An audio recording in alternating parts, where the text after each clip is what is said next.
Weird video games. Okay, I've been kind of holding off on reviewing this one because it's easily one of the weirdest games I've ever played, but seeing as it's Halloween, and for some reason people think it's a good idea to review things based on what season it is, I think it's about time.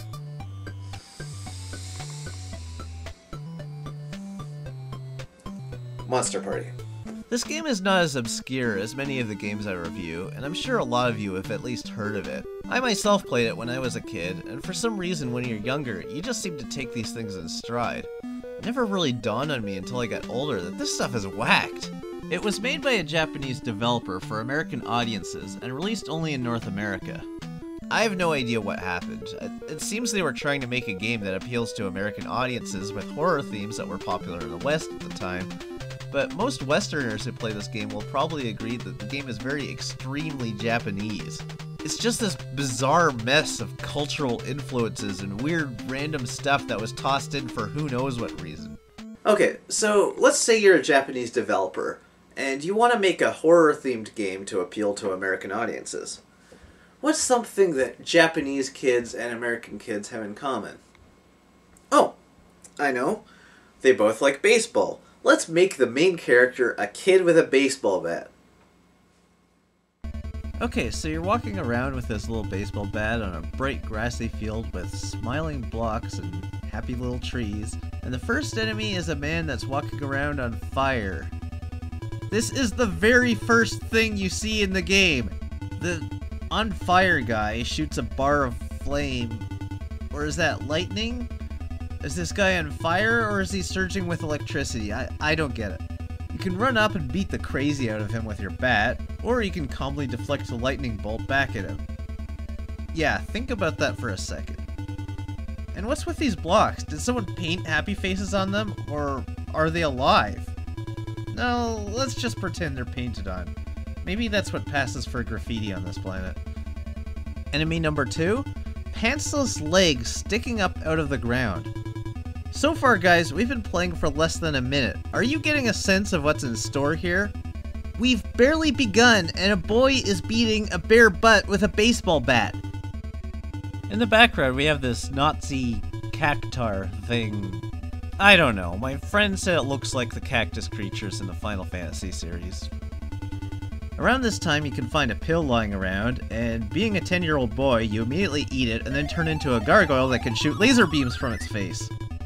This only lasts a short period of time before you go back to being the little boy again.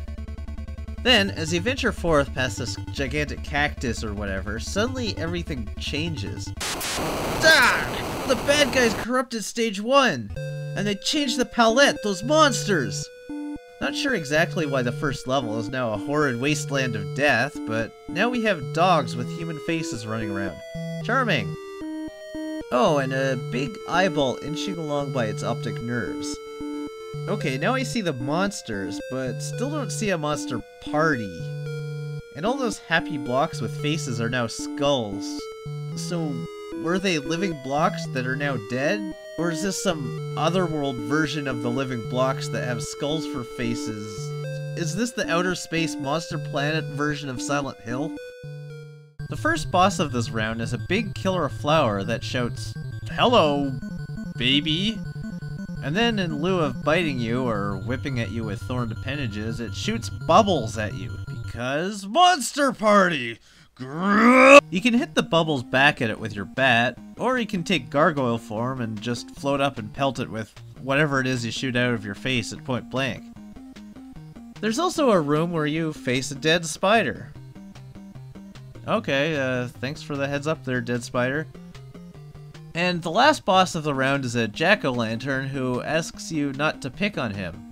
Whether or not you actually attack him, he'll still run back and forth, shooting small pumpkins at you. I try to understand how this giant monster jack-o'-lantern could see itself as a victim under these circumstances, but the truth eludes me. What's wacky is that some of the rooms you can walk into in each level are empty, but to tell you this, there's a big voice balloon that says empty. Who's talking? Is there some mysterious specter that follows you around and tells you when a room isn't occupied? That's kinda creepy. Yeah, more likely each empty room actually has a ghost stationed there that politely informs visitors that there's no one around. Oh, and it actually plays the boss battle music when he tells you. It's like you're just having a friendly conversation with some ghost, but the game thinks this is a life or death battle. Good morning, June. Good morning, Miss Daddy. Won't you sit down? Once you've faced all the bosses in the level, you get a key and can continue to the next round. Now that you've had a taste of how this game works, let's go back to the opening intro, and you can tell me if it makes everything make more sense or less sense. Mark was walking home from a ball game. He looked up and saw a bright star. Well, he stared at it. Period. The star got bigger and bigger. The beauty of the star made his eyes moist, so he didn't notice that the star fell and landed right in front of him. It wasn't a star, but a monster. Mark quickly asked. Period. Who are you? I'm Bert. What's up? Well, he's really come to terms with the fact that he's talking to a gargoyle. I'm looking for help. Evil monsters are out of control in my world. Come and help me. I'm afraid to fight the evil monsters. Don't worry. With your weapon, you'll be able to destroy them easily. This isn't a weapon, it's a bat. Bat. Batter. Anything is okay. Anyhow, let's go. Bert grabbed Mark's hand and flew away. What's your name? Mark. Mark, my planet is dangerous, so we must act together. How? Like this. Then they fused together. This is how Mark's adventure began. So let's get this straight. Bert, which is a monster, comes all the way to Earth from his home planet, which is a planet of monsters, so I guess he's an alien. And he wants help against the evil monsters who are out of control in his world. Who does he recruit? A ninja? An army? No, he abducts a 10-year-old kid with a baseball bat. Then he fuses with him, which, I don't know, is that the explanation for what happens when you take the pills? It's actually less messed up if this is just a metaphor for a creepy old man picking up a kid off the side of the road, abducting him, and then giving him drugs. That's less messed up. He doesn't even care that a baseball bat isn't even a weapon. In his words, anything is okay. He even says it's okay if Mark arms himself with batter. If the problem is so easy that even a kid could do it regardless of what he has on him, why does he need to go all the way to Earth? Does Bert suck so much that absolutely anyone is better than him? He claims that with Mark's bat, he'll be able to destroy the monsters easily. Well, let me tell you something. Nothing is easy to destroy in this game. Even those unprotected legs sticking out of the ground take many hits to defeat. Hitting stuff with Mark's bat is the weakest attack in the game. The most powerful attack is to deflect a projectile with a bat, but even that is almost impossible to control. It never goes where you want it to. However, if you take that pill that turns you into Bert, it gets way easier. He can fly and shoot lasers from his eyes. The only disadvantage is that his rapid fire attack is less powerful than the slightly better attack Mark can use only on rare occasions. Oh, and he can't defend himself against projectiles, which Mark can barely do. If Bert is so much superior, why does he go and pick up some kid to do all the fighting? The intro is really badly written, but even if I could look past the fact that somehow someone is able to stare at something so intently that they don't notice it landing right in front of them. Oh yeah! It made his eyes moist. That totally explains how he didn't notice a gargoyle falling from space and landing right in frickin' front of him. Anyway, aside from all that, the whole purpose is to set up that this is an alien planet full of monsters. But very little to this world seems alien at all. It might as well be Earth. And so much of this craziness doesn't qualify as monsters. It's supposed to be a horror game, but there's a whole tractor trailer of wacky smack that isn't horrifying at all. It's downright goofy. Oh, you'll see. Round 2 is a sewer level. Apparently even a world of monsters where creatures can be nothing but a pair of legs, or a pumpkin, or just an eyeball seems to need sewers. Go figure. Seriously, which of the following scenarios sounds more likely? Number 1. Hey, you know what would be really scary and would fit our whole horror motif? If the next level took place in the sewers. Hey, yeah! Number 2. I kind of feel like making a sewer level. Is that cool? Whatever. Bad guys in this stage include weird mouth thingies, a fish with human legs. Is that a reverse mermaid? Alligators that shoot their tails at you, and eggs that shoot bubbles. Again with bubbles. What are these bubbles made of that you can hit them with a bat, and not only do they not burst, but go flying across the room and murder things? Blood drips from the ceiling, so that's at least a little creepy. But of course you can hit the blood with your baseball bat to knock it flying across the room and destroy alligators. Yes, you're hitting a drop of blood with a baseball bat, and that makes it powerful enough to kill an alligator in one hit. The bosses of this level include a snake with snakes for hair that shoots snakes at you. Okay, fair enough. Oh, and there's a well that shoots plates at you. Or... oh, wait. Maybe it's a wishing well and it's throwing coins at you. I can buy that, I guess. I don't know why you're fighting a well, but okay. Wait. No, those are definitely plates. Huh. There's one last boss to this level, and it's a fried shrimp that says, "Look out, baby, here I come." Drugs. There isn't another explanation. They were on drugs. Look at what it's come down to. A little boy chasing down and beating the ever-living birth out of a gigantic flying piece of fried shrimp. After you deal enough damage to it, it turns into onion rings. Then its third and final form, shish kebab. Oh, wasn't that scary? Oh, I got scared, kids. Oh. All right, that wasn't scary. I don't usually like to use a clip from another show to make my joke for me, but this one just fits too well. I couldn't help it. I'll try not to ever do it again. Pinky swear. Oh, no! I am so sorry! This next round actually is a step in the right direction. You've got this big expansive cave with an eerie unnatural glow and some really creepy sounding music. Then the developers throw these at you. Skeletons with giant bobbleheads. Giant bobblehead skeleton ghosts. And dancing vampire bats. By which I mean bats that are actually vampires.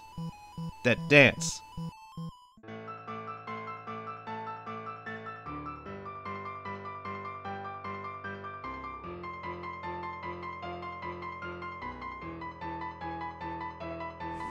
And the dramatic tension is ruined.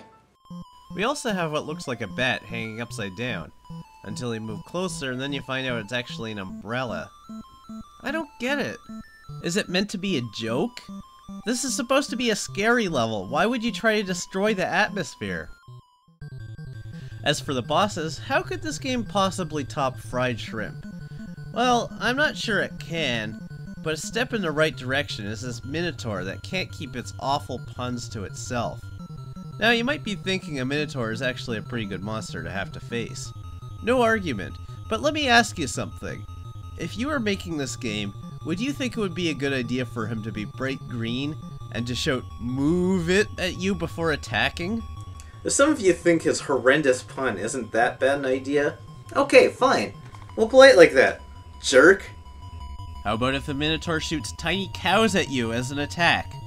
Oh, he's got a perfectly serviceable axe there at the ready, but no, we need projectiles for Mark to bat back at him, and so nothing makes more sense than if it launches tiny cows that Mark can send flying back at him with his baseball bat. Okay, enough time spent on this craziness. Let's move on to a transparent mummy whose legs are asleep? I don't get it. What does that mean? Why is the Sphinx in the background look so upset? What? How big is this room? There are 6 pyramids in it! All this is going on inside a single room in a cave?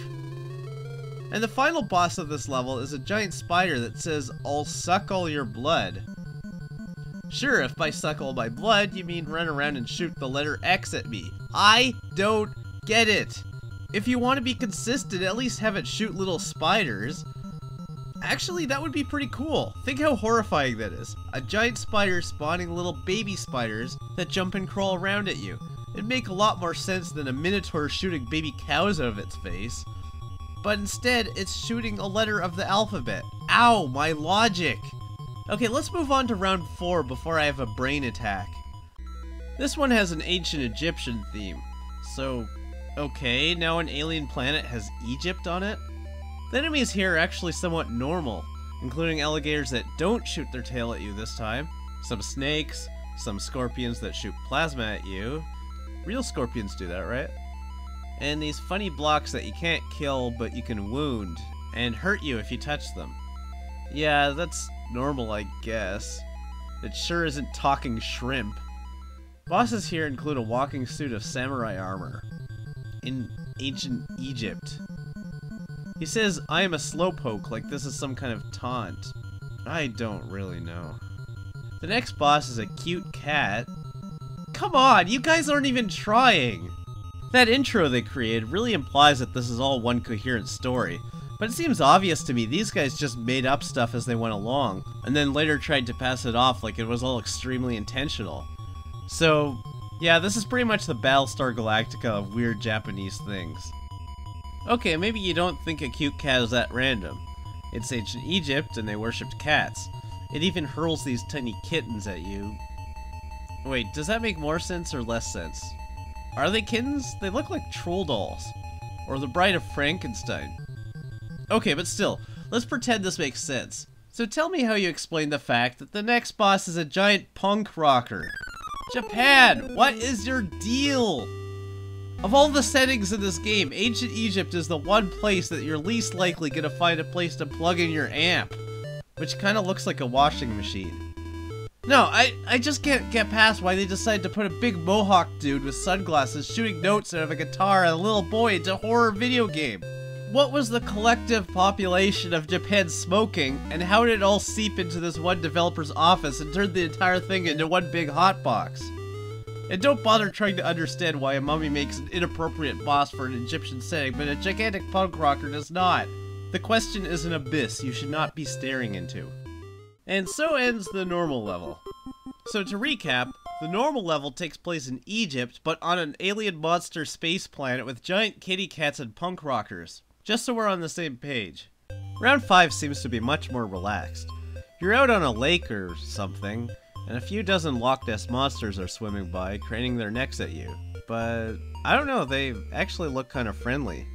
You can kill these guys, but it takes almost a year, and it's easier to just jump over them and hope you don't get hit.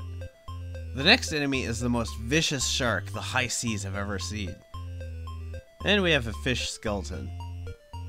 Sure. You know what? This mini shark just seems to follow this odd recurring trend. Weird things in disguise as perfectly ordinary things. Umbrella monsters disguised as bats. Tiny sharks disguised as huge ones. A big giant scene of indescribable horror disguised as a Bob Ross painting. Stuff like that. Oh, but wait, there's the first boss of this level. Instead of the regular boss music, it plays this traditional Japanese music. This voice balloon says, "Watch me dance." And then up pops these two dancing zombies. They just stay there in that one spot, dancing and dancing. If you run over and attack them, they collapse into a pile of dust, then return to their previous form and continue. Nothing can stop the powerful incentive for Japanese zombies to dance. Dance Dance Revolution might seem like a game to you, but in fact, it's a plan Japan set in motion in case their dead ever walk the earth. The only way to defeat these bosses is to sit back and just let them finish dancing, at which point they collapse and you move on to the rest of the level. Then, I don't know what this is supposed to be. A robot? A Lego man? A crash test dummy? Whatever it is, he says, "Catch my javelin," but seeing as he can't catch things, what he really means is, I'm gonna throw javelins at you. You can hit these javelins back at him with a baseball bat and will score a hit if they actually touch his face. Or you can just get a pill and fly up and keep pelting him as Bert. That usually works. Incidentally, from this level on, Bert no longer fires a single laser beam, but fires 2 in a wave pattern. I'm not sure what exactly makes him suddenly more powerful, but there it is. The 10-year-old kid with the bat becomes more and more obsolete as this game goes on. Okay, by now you might be thinking, hey, you know what this game needs? An annoying door maze. Well, look no further. One of the enemies you'll encounter in this level is a chair. That's not all. There's also a table. And I think that's ectoplasm just flying around for some reason. And pants. You gotta have pants. Now, I guess this level has a sort of poltergeist theme to it. That might be an explanation why you're wandering around a giant mansion fighting furniture, and why the music is just this spooky, windy sort of sound. But as for the pants, my theory is that they got bored and climbed off of the legs from the first level. There's only one boss this level, and... Question mark! Which one is a question? You put a question mark! Anyway, this boss uses camouflage to blend in with a background, as well as 3 decoy versions, so it's hard to tell which is the correct boss. This sort of thing is not totally unheard of. It would be fairly normal for a video game if the wall the creature blends into wasn't built out of stitched together blood-spattered green faces. Round 7 takes things in a bit of a different direction, literally. It's entirely vertical, and you climb ladders to get from one screen to the next. Logically, the monsters here are a ghost, a private eye, excuse the pun, but I think the pun is just what the developers had in mind, and a baseball catcher. Now, you'd think a catcher would be Mark's most formidable enemy. Maybe he could throw a ball, Mark could hit it back to him, the catcher could catch it and throw it back. That would be interesting, would be a good departure from what so far has just been running and hitting stuff. Instead, the catcher merely walks back and forth and speeds up when Mark is near. All that padding he's wearing is painful for Mark to touch. When you hit the detective, the big eyeball mask disappears and you can see underneath that he's an elephant. Yeah, add him to the same category as the tiny shark and the umbrella bat. I don't get it. The private eye bit was a joke, I understand. What's the elephant about? Is it a joke or not? Is this supposed to be a scary monster? A man in a trench coat with an elephant head? I don't know, I have no answers. All I can say is they're definitely not trying to be scary anymore. I got that notion out of my head when they introduced a giant guitar guy. Oh, and there's also a pink creature with wings that bounces around the room like a pinball. In another game I'd say that's weird, but I think after all I've seen so far, it's kinda hard to even register something like that as abnormal. Yeah, sure, he's a pink bat or whatever, and he bounces like a ball with no gravity. That's fine. And you know how earlier all the empty rooms would have an unexplained voice balloon from the mysterious beyond just saying empty? Well, this round they say, come again. Why do they say that? What meaning is there to any of this? Is it a joke? Is it a reference to something? How does it relate to going up instead of going right? Why just for this one level did they feel it was probably a good time to mix it up? I don't know how to wrap my mind around any of this. Look how high my voice is getting. I don't get it! Say hello to Royce, everyone. Royce, as you can clearly see, is a potato bug that has its own bed. What the Dennis? All he does is curl up into a ball and roll around with reckless abandon. And the next boss is none other than the Grim Reaper. Maybe Japanese game makers feel empowered when they put the Reaper in their video games because it means the characters can conquer death. I think it's just best. Especially when it speaks in butchered English and then just stands there perfectly still, shooting fuzzy little heads out of its skull that all home in on you. This is the rare opportunity where Mark is a better choice than Bert, because he can actually deflect the miniature radar-guided Death to Mark head missiles. That said, if you have enough health that you don't care about taking damage, you can still grab a pill and just hover up there at his head and keep blasting until death is dead, and it'll probably be faster. Oh, and before I move on, I'd like to say that this in no way looks like any kind of entrance to any kind of dark, foreboding realm of eternal misery.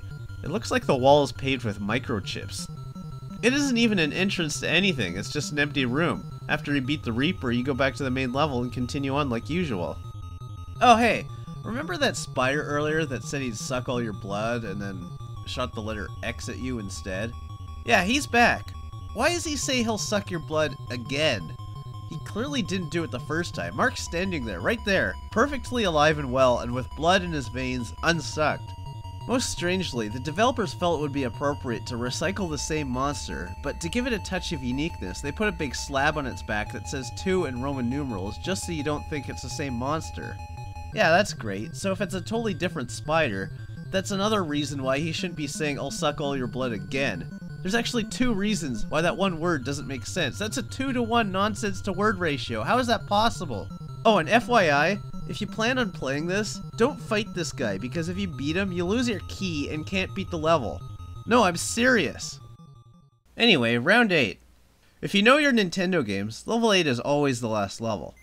Nothing different here. Most games will end it off with some sort of horrid dungeon or world of darkness. Monster Party, with its constant barrage of horrifying imagery, has to do better than that. So the last level is a magical place far above the clouds. I'm quaking in my socks so hard right now. The first enemies you'll see are disembodied hands holding sticks of dynamite. Fair enough.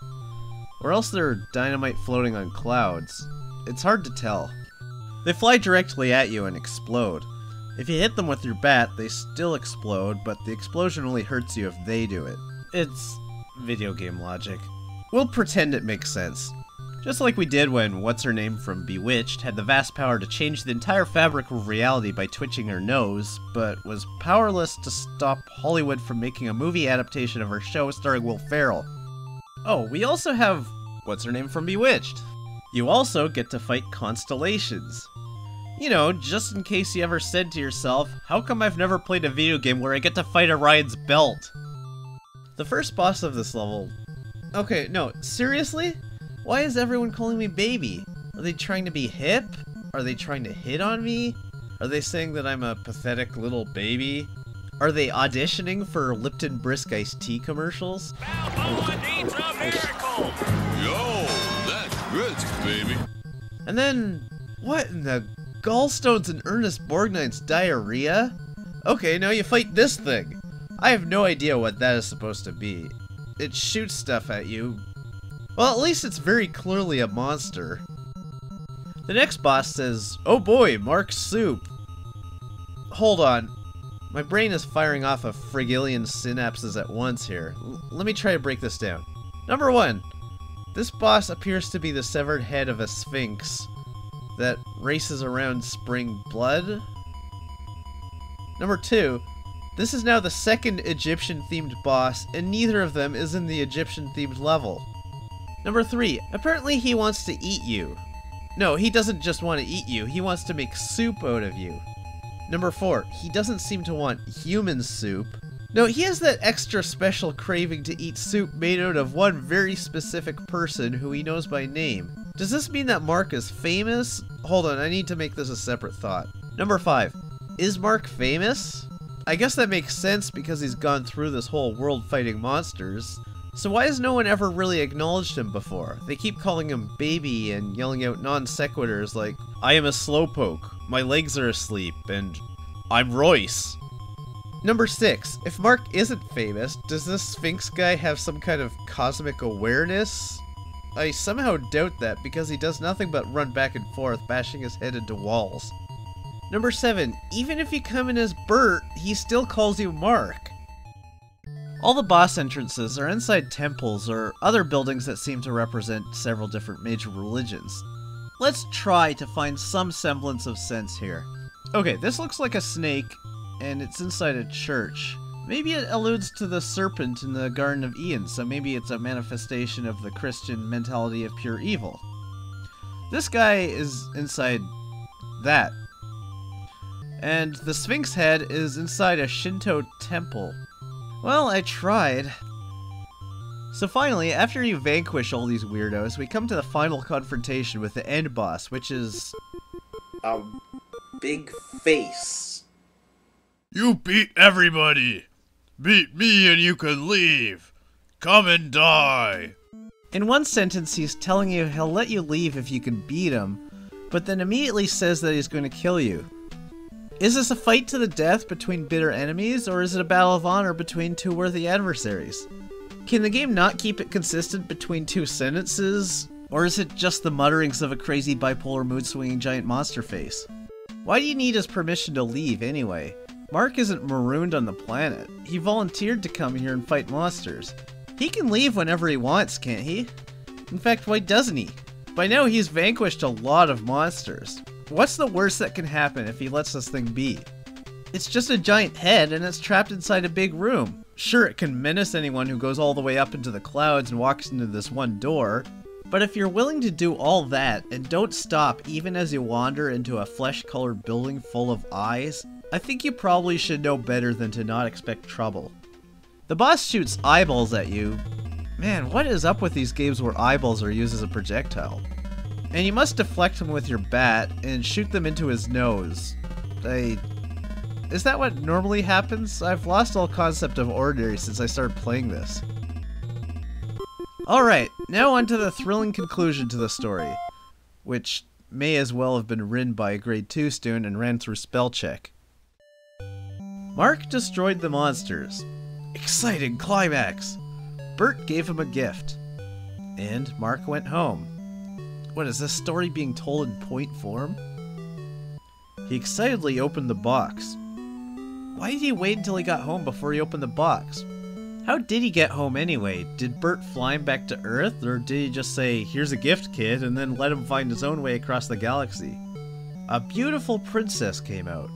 So Bert put a princess in a box as a gift to a 10-year-old boy?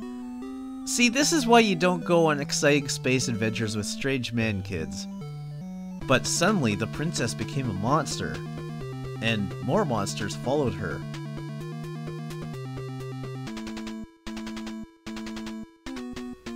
Mark was scared and screamed. So, let me just make sure I follow this. An alien gargoyle put a princess in a box that turned into a legion of monsters, and somehow I guess a little kid found this scary. Slow down, Monster Party. Give us a chance to follow your intricate plotline.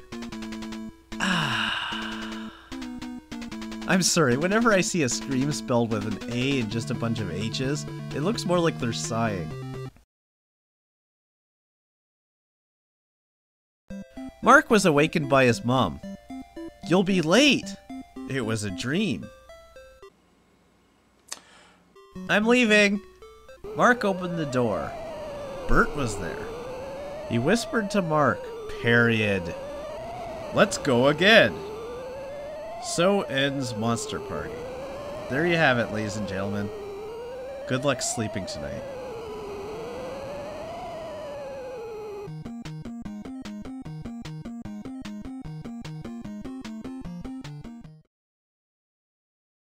So was it a dream or wasn't it? Did Bert's gift breach a gap between reality and some sort of dream world? How much of the story was real and how much of it wasn't? Did Mark defeat the monsters? Why does Bert say, "Let's go again"? That implies that he actually did do it the first time, so it wasn't a dream. And does this mean that Bert's homeworld is taken over by evil monsters again? Look, I don't think this is the sort of thing you could just throw a 10-year-old kid at, Bert. This is a complex sociological intergalactic conflict, and, like, really, are you the only good monster on this entire planet? If so, why don't you just leave rather than recruiting kids to come wipe them out every week?